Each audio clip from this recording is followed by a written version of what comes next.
Hello, friends, people. Um, Today I want to talk about why I left the UK, and it's quite a basic story, really.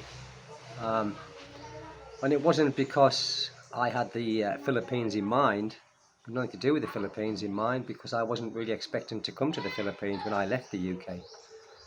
So I left the UK purely because it was becoming a place that I no longer felt comfortable in. Um, it was becoming very expensive. It become very expensive over the years, but I really picked up on it when everything was just increasing. And one of the major things where I thought, you know, what is this place coming to? Was there was one evening or one early morning, I was leaving a friend's house, and we've been playing cards, we've been playing poker, and it was around about 2:30 or 3 o'clock in the morning. And it would have been a weekend, so it would either have been the Saturday morning or the Sunday morning. Can't quite remember. But I was walking home, not drunk. We always only drink a little bit. And police car.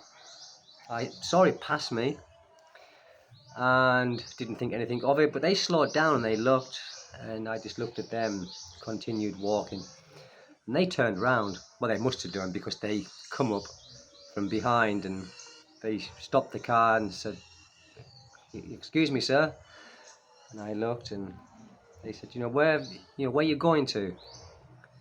And I said, I'm going home. And by this time, their car was totally stopped, and the driver was still in the driving seat, and the passenger copper got out and said, where'd you come from? I said, I've just come from a friend's house. What you been doing? I said, I've been playing cards. And so where are you going now? And I said, I'm going home. Where do you live? And I told him where I lived.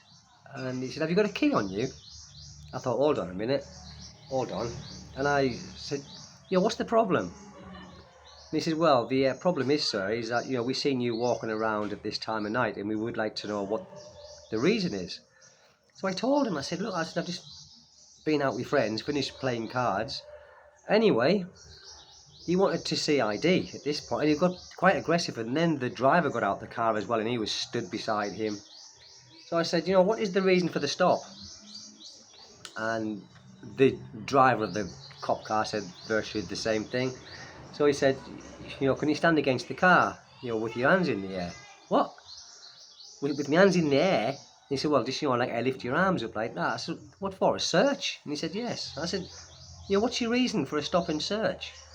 Anyway, I didn't have any choice. They just stopped and searched me, and they didn't find anything, obviously. And I just thought, what a shit place to be. What happened to the good bobbies? When I was growing up, and the bobbies would speak to you, hello, like they do in the Philippines. All the police speak if you speak to them. And so that was one of the reasons, Anyway, they didn't believe that I lived, even though the address was on my driving license. So they wanted to take me home. I thought, that's okay, it's a free ride. But I wasn't happy about it. And they took me home, and they came up to my door and watched me put the key in my door and go in. And that was it. They said, okay, so, no apologies, no nothing. And there was a number of reasons, I didn't want to stay in the UK no more, because it was just becoming a terrible place to live. It was very difficult to live, to make ends meet month after month. And if you had a sick day, you got your statutory sick pay, which was a big reduction to what your salary would be. And, you could get behind on your rent or your mortgage, and it was very difficult, guys, to get back on top if you had a week off work because you were sick. So you're always playing chase. You were chasing and catching up all the time if you had sick time. And I was just watching how it was becoming. it was not fun. People were miserable, and they were miserable. They were miserable because of the state of what the country had become. Everyone was unhappy, or the rich people will never be unhappy to a degree because they've got all the money that they want to have, and so their lives are very comfortable and very convenient. But if you're working from month to month, which many people are in the UK, probably in around the world, but I'm just talking about the UK, and it's a misconception how people think that just because you're British that you're wealthy. It's not. There is you go into the city, there are some wealthy people. You go into the countryside, there are some wealthy people, but there's a damn sight more poor people, and people who are not even on the breadline. They are living in poverty in the UK. The only thing that is strong about the UK or rich about the UK is its currency. It's got quite a strong currency. But apart from that, there are lots and lots of poor people, lots and lots of poor people, and I just didn't want to be.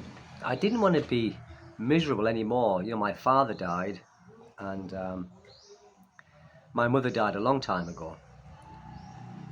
And once my father had died, I thought, well, there's no reason for me being here now. So I used to pop down and see my dad. He had emphysema. He got pleurisy pneumonia, and it turned into what it did. And I watched him suffer for a long time, with his breathing. And my father was one of these people who just wouldn't go to doctors and hospitals, So he suffered. And I thought to myself, my God, and he was only 75, my father, when he died. And I thought, I don't want to wait like this and make this my last. I want to do something with these years that I have in case something happens to me, because there's one thing for sure, guys, we're all going to go at some point. But I just didn't want to waste any more time being unhappy and living in a country where it was hard to make ends meet. And now we're living in a woke society. We aren't allowed to say anything at all because people are politically offended. And it's just ridiculous. So I left. And I didn't come to the Philippines. I went to Japan at first. And I will make this another story when I lived in Japan. And I will tell you what my life was like in Japan.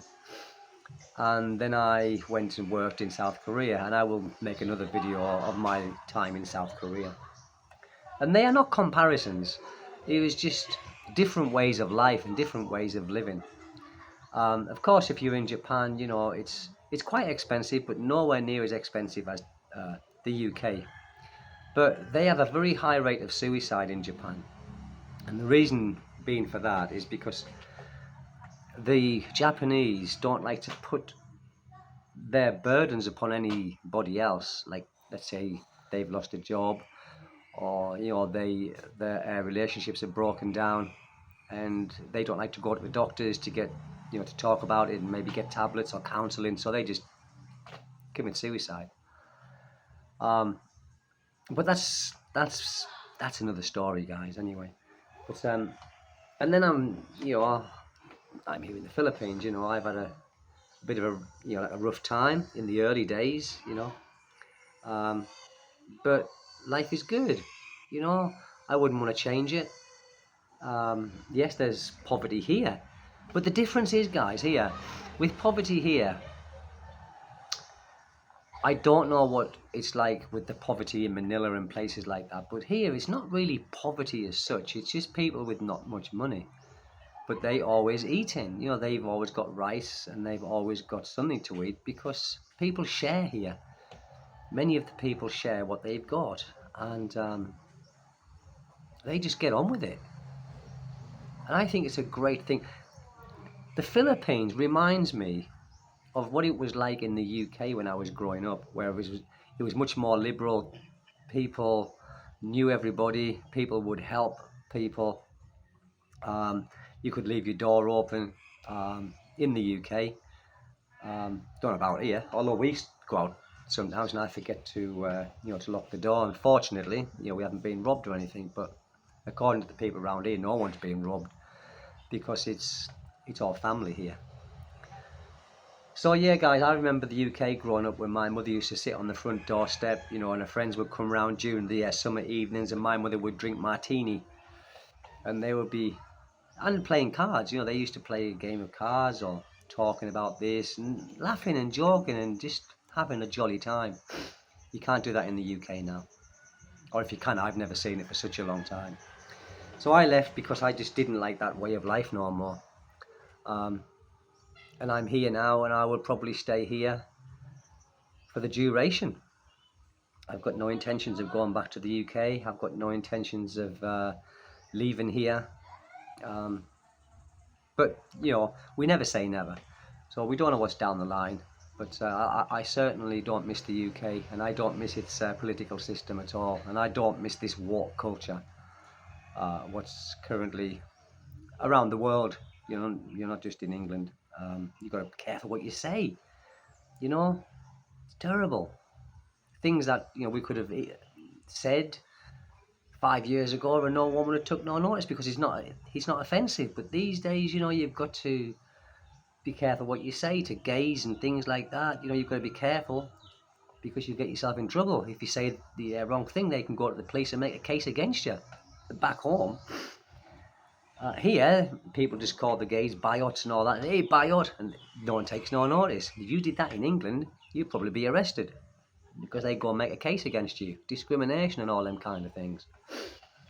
But I don't know, you know, I mean, if any of you guys have got a story of why you've left, you know, your home countries and gone to live somewhere else, it doesn't have to be in the Philippines, it can be anywhere in the world where you've decided to settle.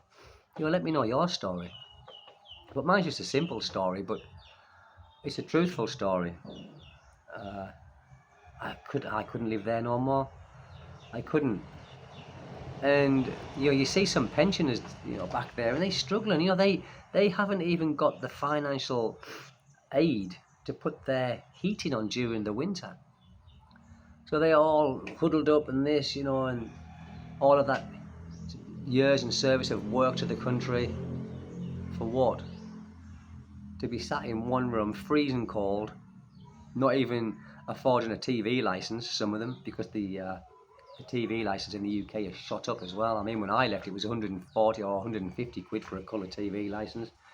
I dread to think what it is now, you know. But that's it, guys. It's just a little story of that.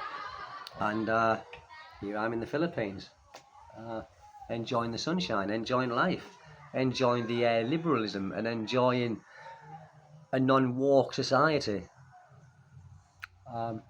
That's it. So listen, guys, if you like it, you know, please subscribe to the channel. But next I'm going to do one about sometime down the line, Japan, my life in Japan when I was in Japan working, and also in South Korea, because I think that they are interesting stories to tell. And some people might be interested, obviously some people might not. But yes, stick around, guys, and then, you know, my next videos will be about that. Don't forget to subscribe, guys, share the video and all them things. Hit the notification button. Take good care wherever you are in the world. Bye-bye.